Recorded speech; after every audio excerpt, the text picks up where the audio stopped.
And thank you. Now, I promised when I grew up that I'd never become that dad. Now, you may know that dad. They're the ones that you meet and they pull out their phone and without you requesting it, they start running through photos of their child, telling you that they're the most gifted kid in the world. And I thought when I grow up, I'm not going to do that. And then we had our son, Jed. And this isn't a joke, but he's literally the most gifted child in the whole world.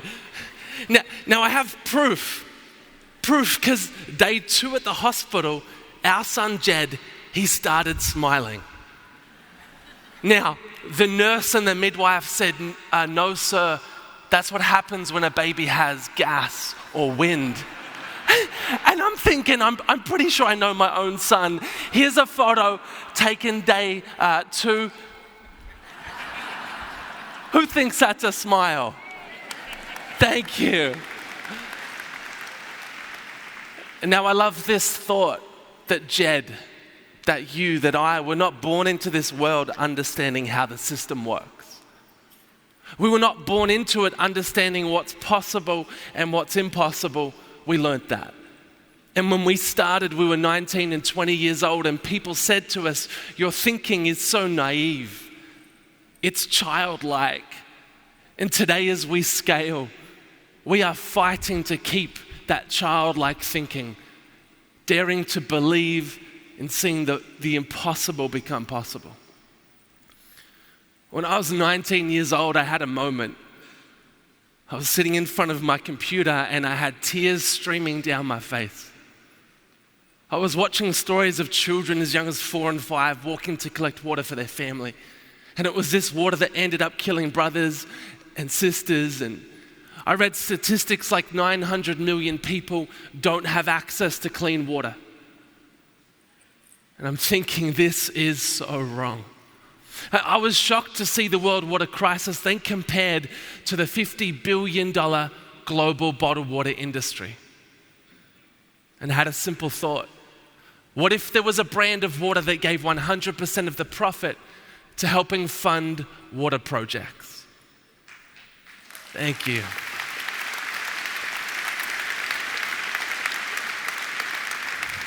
Now, let me just call it out. I do think bottled water is one of the silliest products on the planet. But it's where we started 10 years ago, and we have come a long way since then. This is our past and not our future. So hang in there. But I still remember telling my girlfriend at the time, Justine, my friend Jared from school, and they both loved it, and they said, we're in. Now, Justine, our co-founder and my co-founder, from the age of 12, she'd sell her clothes, she'd run bake sales and raise money to head to developing countries and help out. She was 12. And she loved this idea of business being used to help eradicate poverty. This was her childhood dream at global scale. She was in. And Justine and I are now married. This is our son, Jed. He's grown up a bit. We work together every day.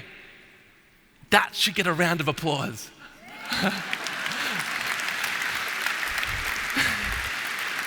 Now, we had no idea what we were doing. We literally Googled how to start a water company. And Google was great. It said you need a factory and a bottle. And so we started researching. I remember a friend had just finished law school, and I said to him, how do you trademark a product? And he told me that if no one's ever put a TM next to the word before, you can just put a TM there. So that's how we trademark thank you. We just stuck it on the bottle. We met a factory. We shared our vision, and to our surprise, in the first meeting, the owner said, I'm in. We were like, wow, what does that mean? He said, I'll make your product for you, no upfront costs. You go out and sell it and then pay me the cost of goods when you can. And it turns out in business, it's pretty awesome. But here's the bit we didn't sign up for. See, every retailer in our country of Australia, where we started, They knocked us back again and again. They said we didn't have enough money or experience to compete with the big brands. We even had some who looked at the product. Then they came out with their own brand of water that went to funding water projects. For 3 years, we felt like failures. But we love this thought at Thank You, that impossibility is only someone's opinion and not a fact. You see, we didn't have the money or the experience, but after 3 years of getting shut down by the retailers in Australia, we launched a little video on YouTube. We said, hey everybody, 2 weeks from today, we're presenting Thank You Water to 7-Eleven Australia. They're a convenience store chain. And we asked people to jump onto their Facebook wall and say, 7-Eleven, if you stock Thank You Water, I'd buy it. Now, when we launched this, people said, you can't do that. That's ambush marketing. And I said, oh no, it's more pre-awareness before the pitch. Now, this clip went viral. People started singing and dancing and rapping and uploading their support. And it worked. 7-Eleven said yes, and after 3 years, we had our first retail deal. Now they say if your idea works. Thank you.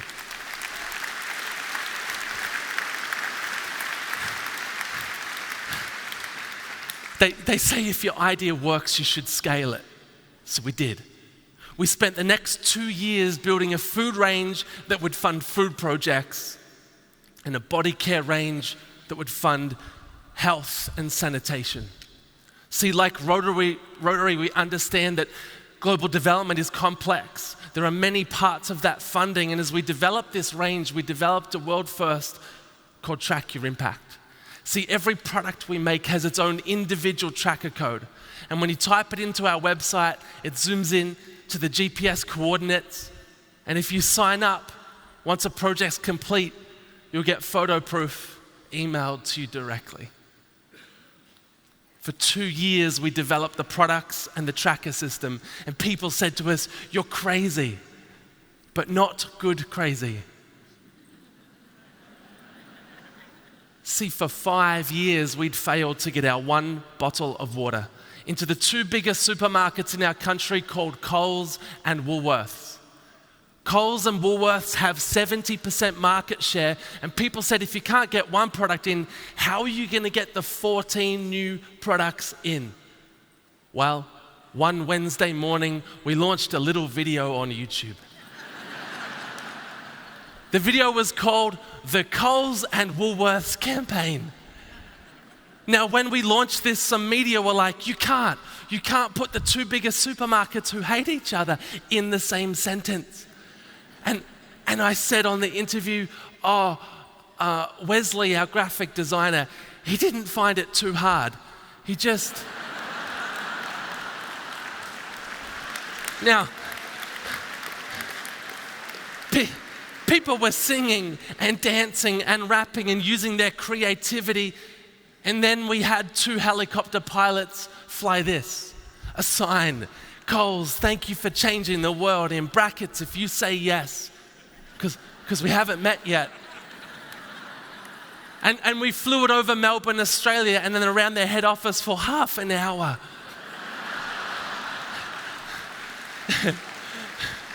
Now, to be fair, Woolworths got a sign too.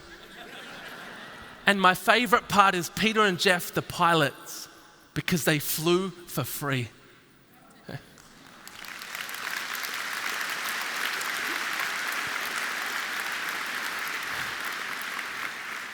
We had a generous business donor donate the sign, and this moment alone reminds us every day that you can use what's in your hand, your business, your helicopter, to make a difference. Within hours of the meeting at Coles and Woolworths, they said yes, and product hit the shelf. It was remarkable. Our impact grew. Some products, in fact, like our hand wash, became the number 1 and number 2 hand wash in Australia and still hold that position today.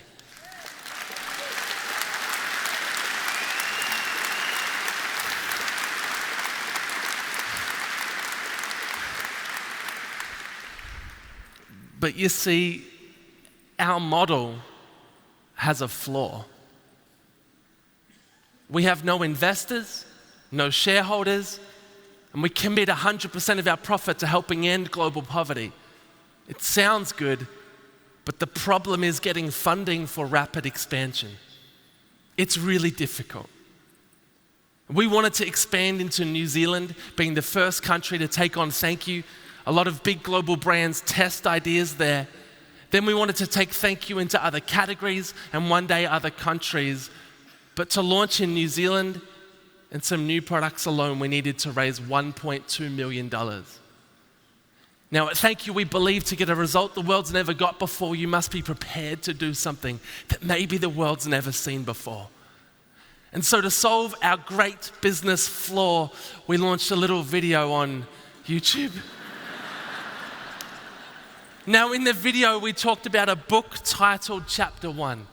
I said I just finished writing a book and 100% of the profit from Chapter 1 will fund Chapter 2. The future of Thank You. Simple. Buy the book, fund the future. The only problem is that in Australia, a best-selling book is about 5,000 copies and would be lucky to make $50,000 profit. Now, our target was $1.2 million, so we decided to launch the book with a pay-what-you-want price, even in retail stores. The bookstores are like, how does it work? Like, someone just walks up to the counter and you just ask them how much they want to pay. It sounded crazy, almost childish, but within the first 2 hours of the launch, we raised $360,000 in the Thank you.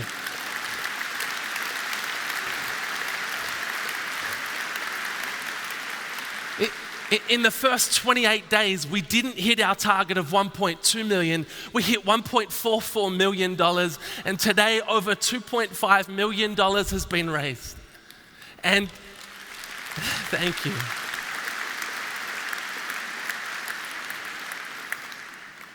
Now it's pay what you want.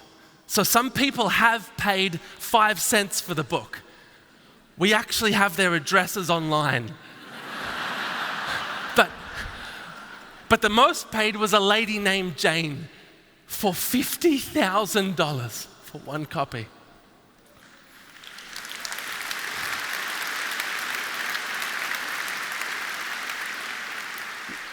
Now we printed the book what appears to be the wrong way, but don't worry, we did our research.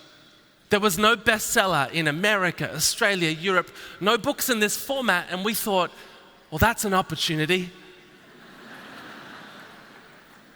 You see, a book read like this in public is invisible in a market of millions of books. But if you read that book on an aeroplane, that just cut through because, what are you doing? The book was designed to make you feel uncomfortable. Usually you don't design product that way, but we did, at the risk that you'd never read this story, because we wanted to teach the greatest lesson we'd ever learned. To make ideas and dreams a reality, we have to get out of our comfort zone every single day. One guy said, wow, this is genius. You guys are too kind.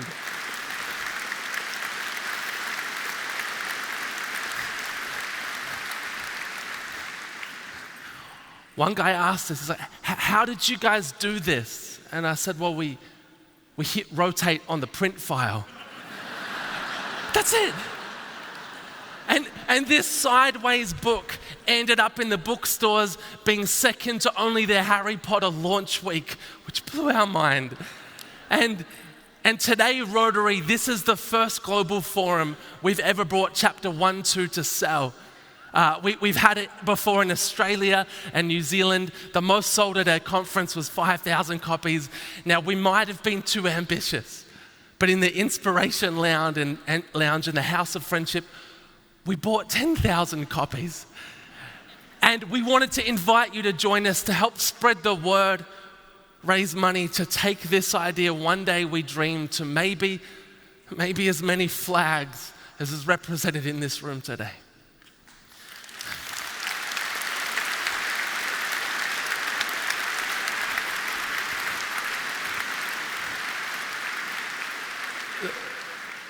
This book has opened many doors around the world. In fact, one morning I found myself not speaking. I was an audience member at a conference. And two girls came up to me and they said, "Are you Daniel Flynn?" I said, "Yes." They said, "Well, you didn't get back to our email." And I said, "I'm so sorry." They said, "That's okay, but tomorrow morning, President Obama has asked if he could interview you on the live stream. Are you up for it?" I said I was up for it, and that next day, he interviewed for 25 minutes 3 young change makers from around the world. It was a humbling moment, but he asked a question I'll never forget. He said, "Daniel, markets are global. When is this coming to the world?" And I said, "Well, President Obama, we're just about to launch into New Zealand. Maybe one day we'll see where this goes." And last year, that's what we did. We launched Thank You into New Zealand. Awesome.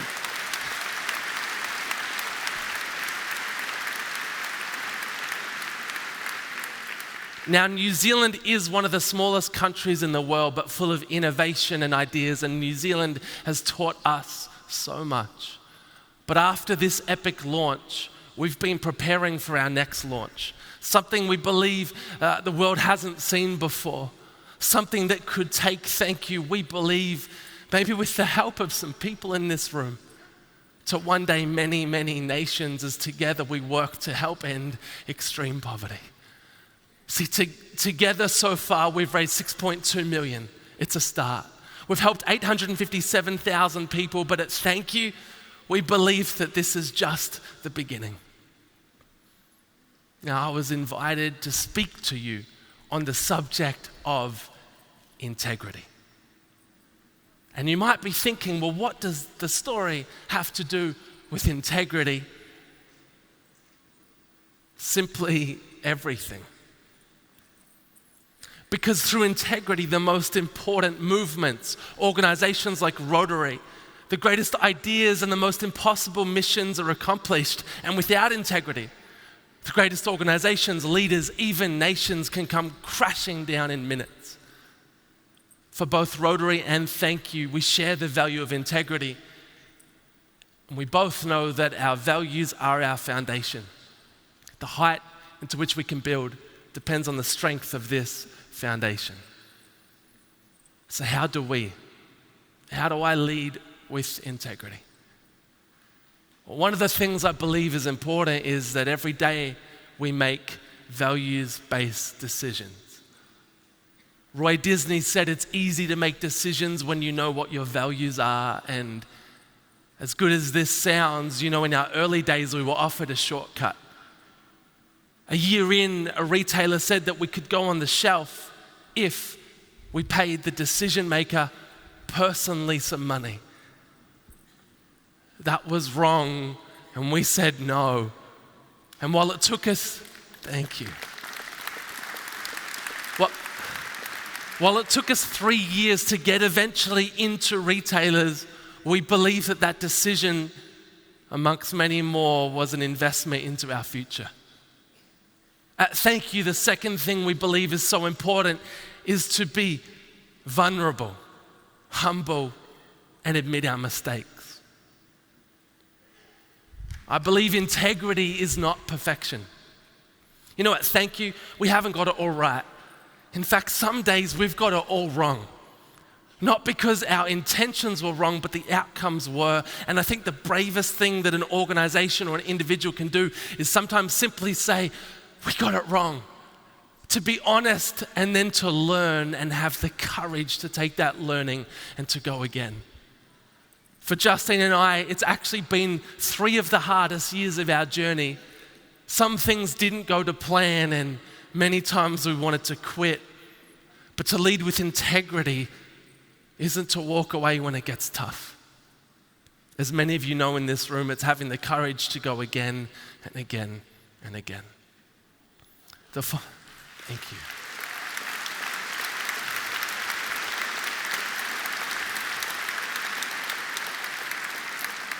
The third thought is to stand the test of time. And I'll never forget when my dad said to me, Daniel, a person of integrity expects to be believed. And when they're not, they let time prove them right.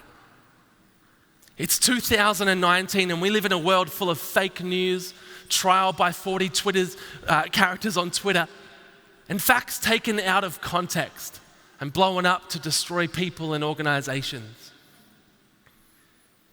You know, I believe that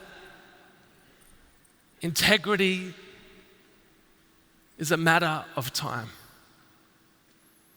I met a guy in Hollywood 2 weeks ago and he said that him and his friends were scared to put themselves out there because they may get ripped down. And as he was speaking, I was thinking that you may have seen this photo on the internet before.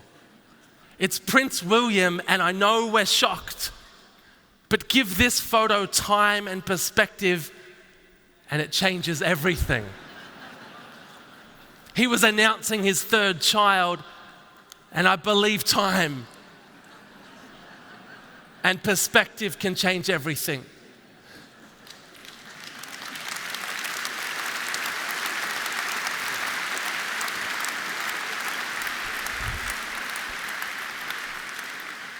A few years back, 2 reporters attacked what we did.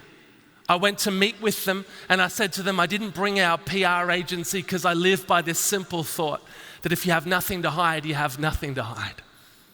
For 2 hours, they threw accusation after accusation, and I was heartbroken when the article came out and tried to discredit our work. I remember one Sunday afternoon writing an article to our supporters. This is what they said, here's our context. This is what they claimed, but here's our truth. And at the end of this letter to our community, I wrote this simple quote by Mother Teresa. If you're kind, people may accuse you of selfish and ulterior motives, but be kind anyway.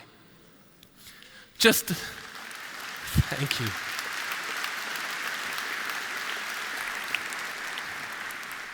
Just after that, I wrote that together we'd helped 56,000 people. And we believe this is just the beginning. And today, over 15 times, the impact has been made. And I believe we have to stand the test of time. Thank you. Every one of us in this room is working to world change and social change at a local and a global level. And I want to finish by this quote on integrity by Brené Brown. And I want to focus on just the first few words, that courage over comfort. Integrity is to choose courage over comfort. It takes courage to stand the test of time when people say things about you. It takes courage to make values-based decisions, to be vulnerable, humble, admit mistakes. But so often fear would have us choose comfort over courage. When I was in year 10 and 11 at school, I said I'll never do public speaking. And I said that because I had a really strong lisp.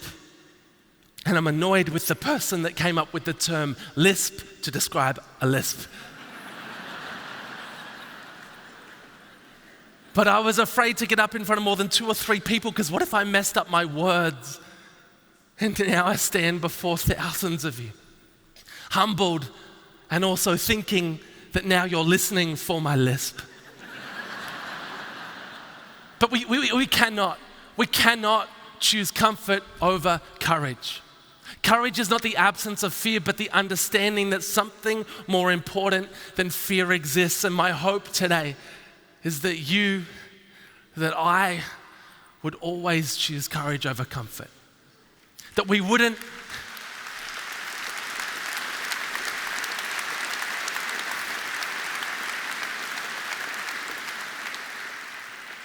that we would not let fear stop us leading with integrity. Because I believe that when you have integrity, you can achieve the most impossible things. We'll be here for the next few days. Rotary, thank you so much, and all the best on your next chapter. Thank you.